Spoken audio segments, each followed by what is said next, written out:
Hello everyone, welcome to this video and I hope you all are fine. So in this video हम लोग fundamental rights के बारे में discuss करने जा रहे हैं और उन्हें एक्सप्लेन करेंगे। फंडामेंटल राइट्स बेसिकली वो राइट्स होते हैं जिनसे आप जो है एक पर्सन की, एक इंडिविजुअल की आइडेंटिटी को पहचाना जाता है और हर पर्सन के पास, हर एक सिटीजन के पास इंडिया के अंदर ये फंडामेंटल राइट्स मौजूद हैं जिन्हें किसी भी कंडीशन में जो है वो हटाया नहीं जा सकता है। हाँ, एक्सेप्ट इमरजेंसी। कई बार जब स्टेट में या कहीं भी किसी भी कंट्री में जब इमरजेंसी का सिचुएशन होता है तो उस टाइम पर फंडामेंटल राइट्स जो है वो रिमूव हो जाते हैं, अपने आप जो है वो हट जाते हैं हर इंडिविजुअल के पास से। लेकिन in the normal times fundamental right एक बेसिक राइट है एक पर्सन का, और अगर इस राइट का एक्सप्लॉयटेशन होता है तो कोई भी पर्सन राइट्स अगेंस्ट एक्सप्लॉयटेशन को यूज़ करके, जो एक फंडामेंटल राइट है, इसको यूज़ करके अपने राइट्स को वापस से रीइंश्योर कर लेता है। सो बेसिकली 5 और 6 फंडामेंटल राइट्स हैं। तो हम हर वीडियो में जो है वो सारे फंडामेंटल राइट्स को डिस्कस करने वाले हैं। और for this video we are going to do the first fundamental right which is right to equality, जो कि आर्टिकल 14 से 18 तक कंप्राइज है। ये जो आर्टिकल है राइट टू इक्वालिटी, आर्टिकल 14, ये आर्टिकल 14, आर्टिकल 15, 16, 17 एंड 18, ये राइट टू इक्वालिटी इतने आर्टिकल्स में डिस्क्राइब किया गया है। So let's start them. तो right to equality, right to freedom, right against exploitation, right to freedom of religion, cultural and educational rights, right to constitutional remedies. These are the 6 basic fundamental rights. So let's start with right to equality, Article 14. Article 14 to 18 is defined equality of our country's citizen and race, caste, sex, religion, place of birth. Our Indian constitution is liberal and each and everything person has equal right to speech, work, live and any other inequality of opportunity in matters of employment under the state. 14 to 18 article जो है वो क्या define करता है कि हर एक person, citizen जो है इस कंट्री का, उसको डिस्क्रिमिनेशन फेस नहीं करना पड़ेगा on the basis of race, caste, sex, religion और place of birth. Race means colour, caste जो किसी भी कास्ट से पर्सन बिलोंग करता हो, रिलीजन उसका जेंडर, और प्लेस ऑफ बर्थ के ऊपर किसी को भी कोई भी अनइक्वालिटी फेस नहीं करनी पड़ेगी। साथ ही साथ कॉन्स्टिट्यूशन जो है वो लिबरल है हमारा, और सभी पर्सन को उनके अकॉर्डिंग अपने अपने जो है वो धर्म चुनने के अधिकार हैं, उनको अपने रिलीजन चुनने के अधिकार हैं। वो एम्प्लॉयमेंट उनके पास है राइट कि वो अपने अकॉर्डिंग एम्प्लॉयमेंट ले सकें। तो किसी भी पर्सन को इन बेसिस के ऊपर जो है वो डिस्क्रिमिनेट या अनइक्वल ट्रीट नहीं किया जा सकता। आर्टिकल 14 क्या कहता है? The state shall not deny to any person equality before the law और equal protection of this laws within the territory of India. India के टेरिटरी के अंदर जो है किसी भी पर्सन के साथ अनइक्वली ट्रीट नहीं किया जाएगा। This provision states that all citizens will be treated equally to the law. हर एक पर्सन, चाहे वो बहुत ही छोटे इनकम बैकग्राउंड से हो या किसी बड़े इनकम बैकग्राउंड से हो, इट डजेंट मैटर, पर्सन जो है वो इक्वल रहेगा on the eyes of law. Law उसे इक्वली ट्रीट करेगी और उसके power, position, caste, sex, place of birth, इन सारे बेसिस के ऊपर जो है वो डिस्क्रिमिनेट नहीं करेगी। The law of the country protects everybody equally. सारे ही लोगों को, जितने भी सिटीजन्स हैं इंडिया के अंदर, ये लॉ सबको इक्वली जो है वो प्रोटेक्ट करेगी। Under the same circumstances the law will treat people in the same manner. अगर सेम सर्कमस्टांसिस होता है तो सभी लोगों को सेम ही ट्रीटमेंट मिलेगी। लाइक अगर किसी पर्सन ने चोरी की है तो अगर वो काफ़ी अच्छे बैकग्राउंड से है और वहीं पर किसी दूसरे पर्सन ने चोरी की है जो कि लो इनकम बैकग्राउंड से है, तो यहाँ पर उनके बैकग्राउंड कोई भी मैटर नहीं करेगा।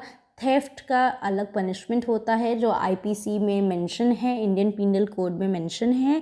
तो थेफ्ट के लिए उनको इक्वल ही जो है वो ट्रीट किया जाएगा।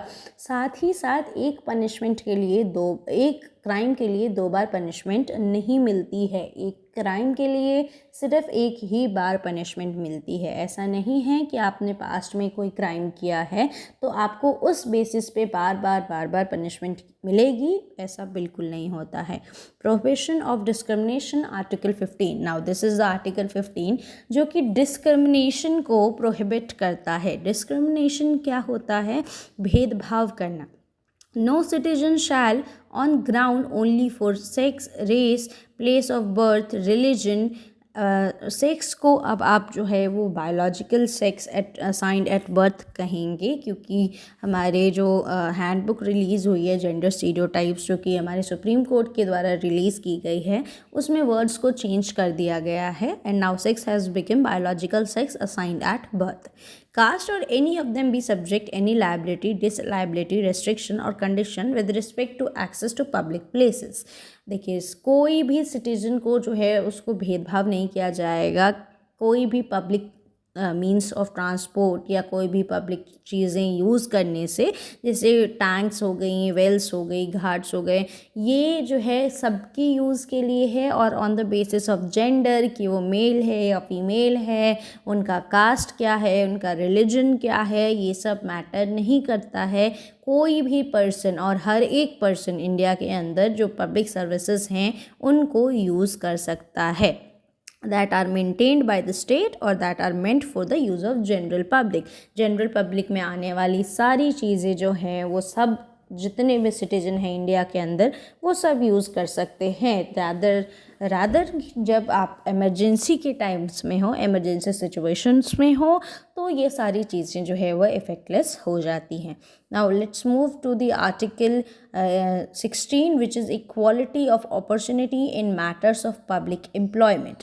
आर्टिकल 16 जो है वो पब्लिक एम्प्लॉयमेंट के अपॉर्चुनिटीज़ के बारे में बात करता है। No citizen shall be discriminated against in matter of public employment और appointment on the ground of race, religion, caste, biological sex assigned at birth, place of birth, descent और resident. देखिए, अगर कोई भी पर्सन गवर्नमेंट जॉब्स के लिए prepare कर रहा है तो वो बहुत ईज़िली प्रिपेयर करके अपॉइंट हो सकता है। अपॉइंटमेंट जो है वो इस बात पे मैटर नहीं करता है कि किस पर्सन का कौन सा कास्ट है या कौन सा रेस है, कौन सा जेंडर है, रिलीजन कौन सा है। ये सारी चीज़ों के ऊपर डिस्क्रिमिनेशन नहीं होता है। ये सारी चीज़ें प्रोहिबिट हैं और प्योरली एंड सोली मेरिट के ही बेसिस पे आप जो है वो जॉब्स को ले सकते हैं। नाउ रिजर्वेशन, अब आप यहाँ पर सोचेंगे कि अगर ऐसा कुछ भी नहीं है तो रिजर्वेशन क्या है? रिजर्वेशन में रिजर्व्ड पीपल को जो है वो उनको स्पेशल ट्रीटमेंट मिलता है and they have some seats already reserved for them. तो ऐसा इसीलिए है क्योंकि जब इंडिपेंडेंस के टाइम में हमारी कंट्री जो है उसमें जो lower caste backward classes people थे वो काफ़ी ज़्यादा जो है वो वल्नरेबल कंडीशन में थे and to let them grow हमने जो है वो रिजर्वेशन ऐड ऑन किया था। Now reservation is one of the other parts of the constitution, इसके बारे में हम अभी डिस्कस नहीं करेंगे। Now let's move to the Article 17, that is abolition of untouchability। Article 17 prohibits the practice of untouchability। India के अंदर पहले बहुत ज़्यादा जो है on the basis of religion and caste छुआछूत होता था, अनटचेबिलिटी होता था, यानी कि जो अपर कास्ट लोग थे वो लोअर कास्ट लोगों के साथ उठते बैठते नहीं थे एंड इवन वो उनको टच भी नहीं करते थे with some sense of superiority. तो वो इस वजह से इस चीज़ को, इस प्रैक्टिस को अबोलिश किया गया क्योंकि यहाँ पर डिस्क्रिमिनेशन हो रहा था, डिस्क्रिमिनेशन किया जा रहा था और discrimination in a democracy is not allowed। Untouchability is abolished in all forms। Any disability arising out of untouchability is made an offense। Untouchability को purely abolish कर दिया गया, ख़त्म कर दिया गया और कोई भी ऐसी चीज़ जो untouchability के कारण हुई है तो उसको जो है वो एक क्रिमिनल ऑफेंस बना दिया गया है। यहाँ पर महात्मा गांधी का एक बहुत ही अच्छा कोट है जो untouchability is crime against God. तो अनटचेबिलिटी जो है वो भगवान के खिलाफ भी एक बहुत बड़ा क्राइम है। So this is what it meant that abolition of untouchability should be prior, और ये आर्टिकल 17 हमारा स्टेट करता है। Now let's move to article 18 abolishing titles. Abolition of titles. Titles क्या होता है? टाइटल्स किसी भी पर्सन को जो है उनकी रिस्पेक्ट में दिया जाता है, तो ये टाइटल्स जो है इनको एबोलिश किया गया है। कैसे टाइटल्स को एबोलिश किया गया है और कैसे टाइटल्स को यूज़ किया जाता है वो भी इसमें एक्सप्लेन किया गया है। The state shall not confer any titles except those who are academic और मिलिट्री टाइटल्स। कोई भी सिटीजन स्टेट के अंदर जो है वो कोई भी टाइटल नहीं लेगा एक्सेप्ट मिलिट्री और एकेडमिक टाइटल। मिलिट्री टाइटल पद्म भूषण, पद्म विभूषण, परमवीर चक्र, अशोक चक्र, ये सारी चीज़ें जो है ना वो मिलिट्री टाइटल्स हैं। एकेडमिक टाइटल्स कैसे हैं? पद्मश्री हो गया, पद्म विभूषण, भारत रत्न, ये सारे एकेडमिक टाइटल्स हैं। तो इन टाइटल्स को छोड़ करके और कोई भी टाइटल्स जो है कोई भी पर्सन एक्सेप्ट नहीं करेगा। The articles also prohibit citizen of India from accepting any titles from a foreign state. ये आर्टिकल ये भी प्रोहिबिट करता है कि अगर आप इंडियन सिटीजन हैं और आपको किसी और कंट्री में टाइटल जो है वो दिया जा रहा है तो आप उसको जो है वो प्रोहिबिट करें और उसको एक्सेप्ट ना करें। थर्ड क्लॉज क्या कहता है? The article abolishes the title that were awarded by the British such as Rai Bahadur, Khan Bahadur etcetera. ये आर्टिकल कहता है कि जो टाइटल्स ब्रिटिशर्स के द्वारा दिए गए थे जैसे कि राय बहादुर, खान बहादुर, ये सारे जो टाइटल्स हैं इनको भी एबोलिश किया गया है और इनको भी यूज़ में अब नहीं लिया जा रहा है। Awards like Padmashri, Padma Bhushan, Padma Vibhushan, Bharat Ratna and military honours like Ashok Chakra, Paramvir Chakra do not belongs to these categories. As I already told you कि अकेडमिक और मिलिट्री टाइटल्स आर अलाउड, जैसे कि यहाँ पर एग्जाम्पल ऑलरेडी दिया हुआ है। ये इस आर्टिकल के अंदर नहीं आते हैं, इस कैटेगरी के अंदर नहीं आते हैं। So this is all about the right to equality from article 14 to article 18। और अगर आपको ये वीडियो अच्छा लगा हो, आपको समझ में आया हो या कोई भी डाउट हो या क्वेरी हो तो प्लीज़ अपने डाउट्स आप कमेंट में लिख सकते हैं। And the next video is going to be right to freedom article 19 to 22। हम इस टॉपिक पर जो है फंडामेंटल राइट्स के सेकेंड राइट जो है राइट टू फ्रीडम, इसके बारे में डिस्कस करेंगे आर्टिकल 19 टू 22। और आर्टिकल 19 टू 22 को बैकबोन ऑफ द कॉन्स्टिट्यूशन भी कहा जाता है। आर्टिकल राइट टू फ्रीडम इसको जो है वो बैकबोन ऑफ कॉन्स्टिट्यूशन भी कहा जाता है। सो ये भी एक बहुत इंपॉर्टेंट टॉपिक है। So stay tune. Thanks. Bye bye.